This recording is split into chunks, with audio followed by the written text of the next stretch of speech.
అందరికీ స్వాగతం అండి. ఇప్పుడు నేను చెప్పబోయే కథ జిత్తులమారి దొంగ. ఒక గ్రామంలో శ్యామలారాజ్యుడు, సోమాంబ అనే ఇద్దరు దంపతులు ఉన్నారు.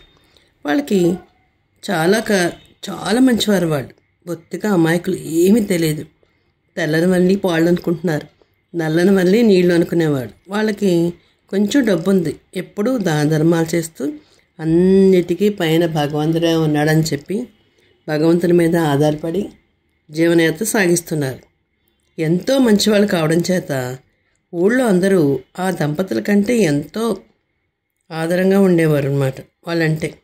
ఆ ఊరికి ఒక దొంగ వచ్చాడు. వాడు పగటిపూట ఒక్కొక్క దగనవంతుడింటికి వెళ్తాడు. వాళ్ళు వెళ్ళేటప్పుడు ఆ ఇంటి వారికి అనుకూలంగా ఉండే వేషం వేసుకుంటాడు. అందుచేత ఇల్లు గల వాళ్ళు వాడిని లోపల రానిస్తారు. అప్పుడు వాడు ఇంటి రహస్యాలని కనిపెడతాడు. ఆ తర్వాత వీలు చూసుకుని వాడు ఆ ఇంట దొంగతనం చేయడానికి ప్రయత్నిస్తాడు.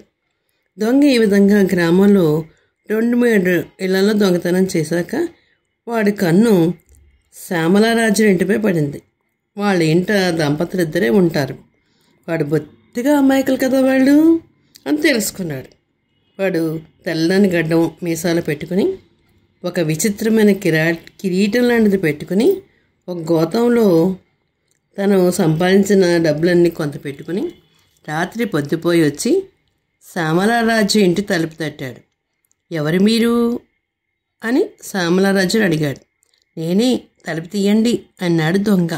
శ్యామలారాజ్యుడు తలుపు తెరిచి దొంగ అవతారం చూసి నిర్ఘాంతపోయి నిలబడిపోయి తమరెవరేమిటి అని అడిగాడు.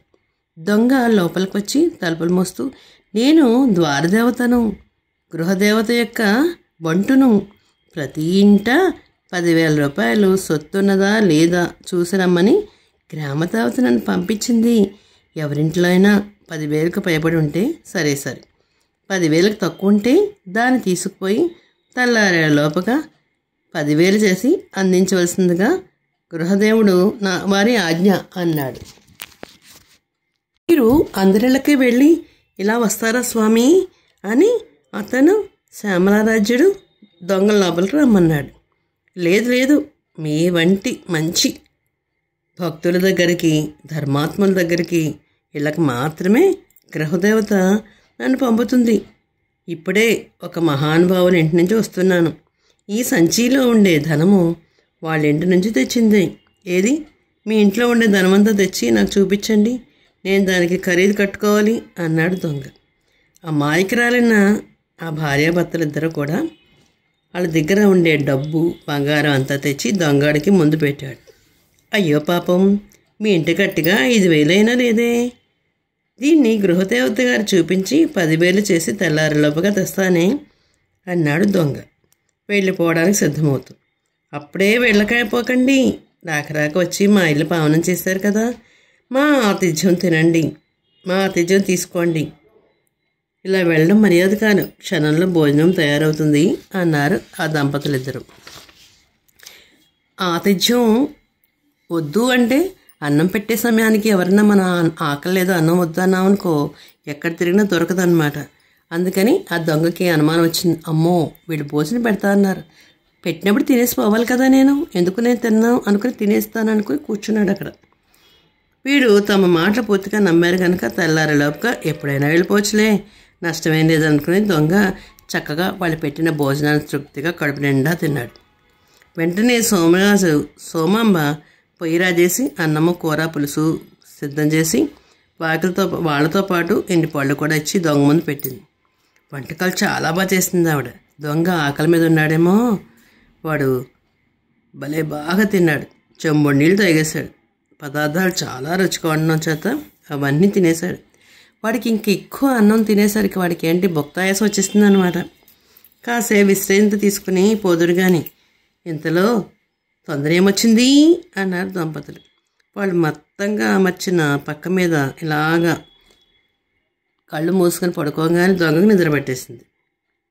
అయ్యో, వారు ఈ సంచి ఇక్కడే పెట్టి నిద్రపోతున్నారు, మనం కూడా పడుకున్నాక ఏ దొంగ అయినా వస్తాడో ఏమో, ఈ సంచిని పెట్టెలో బీరువాలో దానింది, వాళ్ళు వెళ్ళేటప్పుడు ఇవ్వచ్చు అంది సోమలాంబ భర్తతో. ఆరాధ్యులు దొంగ వాడి గోతాన్ని తీసుకెళ్ళిపోయి పెట్టి తాళం వేసేసాడు. తర్వాత భార్యాభర్తలిద్దరూ పడుకుని నిద్రపోయారు.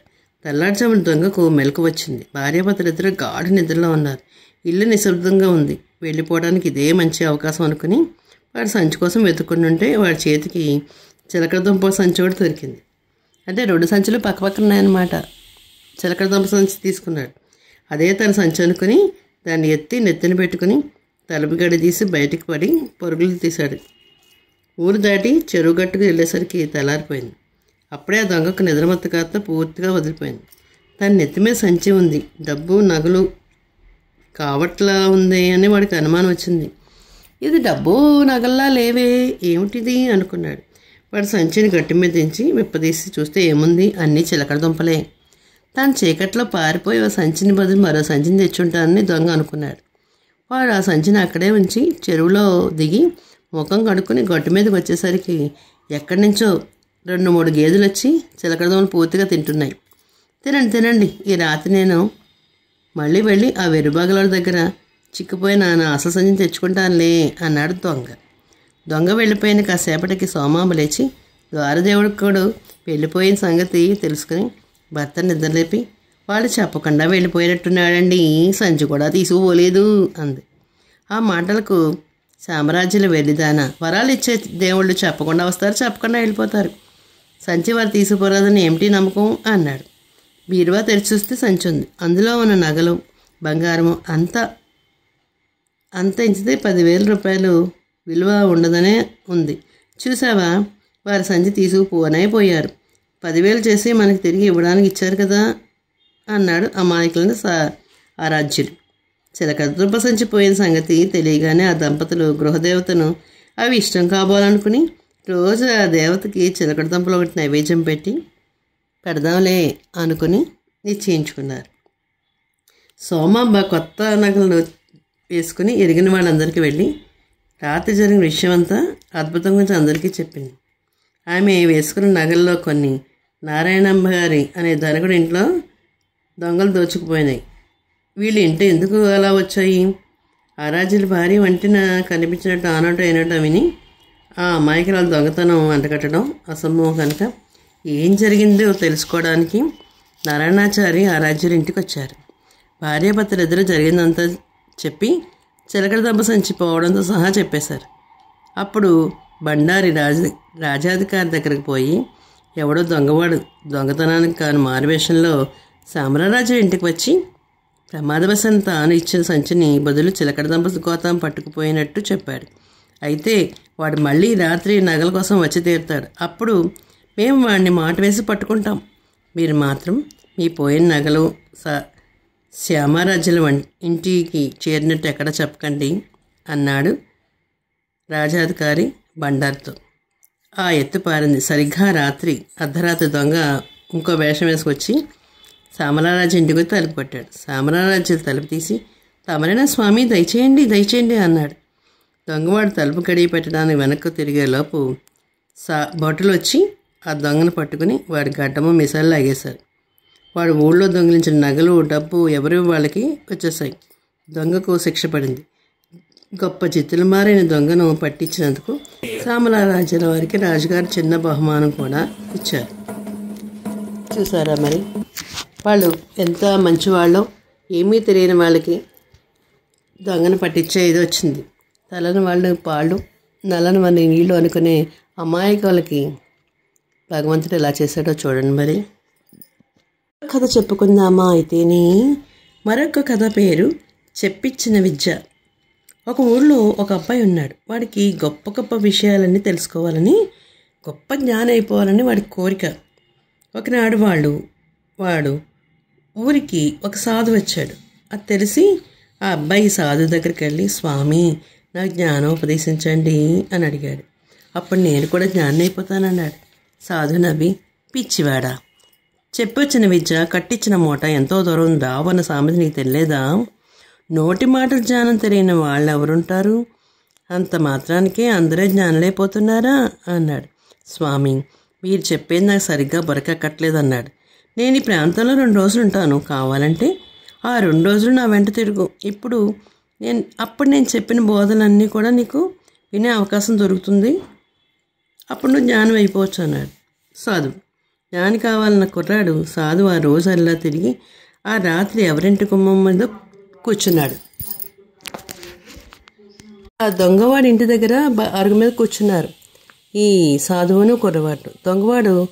దొంగతనాన్ని బయలుదేరుతూ ఉంటే అతని కొడుకు, నాన్న నాకు కూడా దొంగతనం చేసే విద్య నేర్పించవా? నాకు కూడా దొంగ కావాలనుంది అన్నాడు. వరేయ్, చెప్పించిన విద్య కట్టించిన మూట ఎంత దూరం వస్తాయిరా? దొంగను కావాలంటే నా ఈ బుద్ధి వినియోగించి అనుభవం ద్వారా విద్య నేర్చుకోవాల్సిందే కానీ అన్నాడు తండ్రి. సరే అయితే అనుభవం ద్వారా నేను నేర్చుకుని నేను దొంగనవుతానులే, నన్ను కూడా రాత్రి నీ వెంట తీసుకువెళ్ళు అన్నాడు దొంగ కొడుకు. తండ్రి సరే అన్నాడు. ఇద్దరు కలిసి బయలుదేరారు. అదంతా అరుగు మీద నుంచి వింటున్న కుర్రవాడు సాధువుతో, స్వామి, ఈ దొంగకు మీరున్న మాట అంటున్నాడేంటి? వీళ్ళు ఏం చేస్తారు చూసొస్తానే అని చెప్పి తండ్రి కొడుకులు వెళ్తుండగా తను కూడా బయలుదేరాడు. దొంగవాడు తన కొడుకు వెంట ఒక ధనికుడింటికి వెళ్ళారు. గోడకు అన్నం కట్టారు. తన కొడుకుతో లోపలికి వెళ్ళు, మధ్య గదిలో భోషానం ఉంది, అందులో నగలు నాణ్యాలు ఉన్నాయి. ఆ మారుతాళం చెవితో ఆ భోషానం తీసేసి బంగారం అన్నీ పట్టుకురా అన్నాడు. తండ్రి ఇచ్చిన తాళం చేతి తీసుకొని కొడుకు లోపలికి వెళ్ళాడు. భోషానం తలుపు తెరిచి లోపల ప్రవేశించి పైన తలుపు మూసాడు. తలుపు మూసేటప్పుడు కర్రమని శబ్దం వినిపించింది. ఆ చెప్పుడుకు ఒకళ్ళిద్దరు నిద్రామంగం చెంది ఏమిటిది అన్నారు. వాళ్ళలో ఒక నిద్రమతం లేచి, భోషానం మీద నిద్రపోండి, తెల్లవారు చూసుకుందాంలే అన్నాడు. దొంగ కొడుకు భోషానంలో చిక్కుకుపోయాడు. ఆ సంగతి బయట ఉన్న దొంగలకు తెలీదు. వాడు ఇంటి దారి వెళ్ళిపోయాడు. ఆ దొంగ వెంట బయలుదేరిన కుర్రాడు కూడా దొంగ ప్రవర్తనగా ఆశ్చర్యపోతూ వాడు వెనకే వచ్చేసాడు. దొంగ తన ఇంట్లో ప్రవేశించి తలుపు వేసుకున్న నిశ్చిందంగా నిద్రపోయారు. కొడుకు ఎలా తప్పించుకుంటాడా అన్న బెంగ వాడు కొంచెం కూడా లేనట్టు అనిపించింది.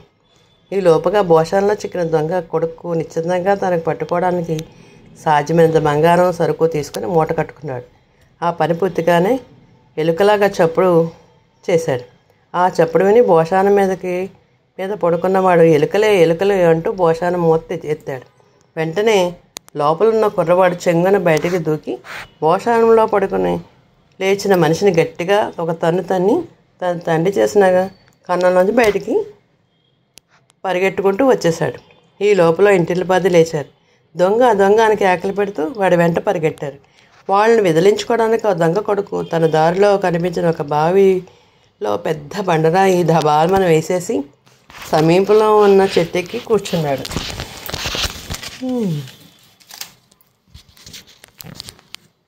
చీకట్లో చప్పుడు విని దొంగను తరిమే వారంతా బావి దగ్గరికి వెళ్ళారు. కొందరు దీపం తెచ్చారు, కొందరు సామాన్లు బావిలో సాహసులు దిగారు. కానీ దొంగ జాడ కనపడలేదు. ఆ తంతు చాలాసేపు జరగడం చేత దొంగవాడు తప్పించుకుని ఇంటికి చేరుకుంటాడని దొంగను పట్టుకునే ప్రయత్నం మానేసి వాళ్ళంతా తిరిగి తమ ఇళ్ళకి వెళ్ళిపోయారు. తర్వాత దొంగ కొడుకు తాపీగా చెట్టు దిగి ఇంటికొచ్చి తలుపు తట్టి తండ్రిని లేపి జరిగిందంతా చెప్పాడు. ఇదంతా అరుగు మీద ఉన్న సాధువు కుర్రవాడు విన్నారు. సాధువు కుర్రవాడితో, చూసావా నాయనా, ఆఖరి దొంగ విద్య అయినా సరే అనుభవంతోనే నేర్చుకోవాలి, చెప్పించిన విద్య ఎందుకు పనికిరాదు అన్నారు. అప్పుడు వాడికి విషయం అర్థమైందన్నమాట. మన తెలివితేటలతోని దొంగతనం చేసినా సులువుగా తప్పించుకొని బయటికి రావాలి, అదే ఆ తండ్రి నేర్పించిన విద్య అని వాడు చాలా ఆనందపడి మన తెలివితేటలనే మనం ఉపయోగించుకోవాలి, ఎటువంటి పరిస్థితుల్లో ఎలాంటి కష్టం వస్తుందో అలాంటిది అన్నీ తెలుసుకుని మసులుకోవాలని గురువుగారు చెప్పిన మాట విని ఆ కుర్రవాడు నేర్చుకున్నాడు. చూసారా మరి, మహాజ్ఞాని అనుకుని గొప్పలు చెప్పుకుంటే అవ్వరు. మన సమయానుకూలంగా ఎలా ప్రవర్తించాలి, ఎలా చూడాలి, ఎలా చెయ్యాలి అనే విషయాన్ని మనం అనుభవంతోనే నేర్చుకుంటేనే మనం గొప్పవాళ్ళు అడుగుతాము. వచ్చిన కష్టాన్ని అధిగమించి పైకి రాగలిగితేనే సుఖాన్ని పొందగలుగుతాం. ఇది కథ. తెలుగువారి దీపకాంత్కి లైక్ చేసి, షేర్ చేసి, సబ్స్క్రైబ్ చేసి, కామెంట్ రూపంలో పెట్టండి. మరి 2 కథలు చెప్పానండి, 2 కథలు పూర్తిగా వినండి. మరి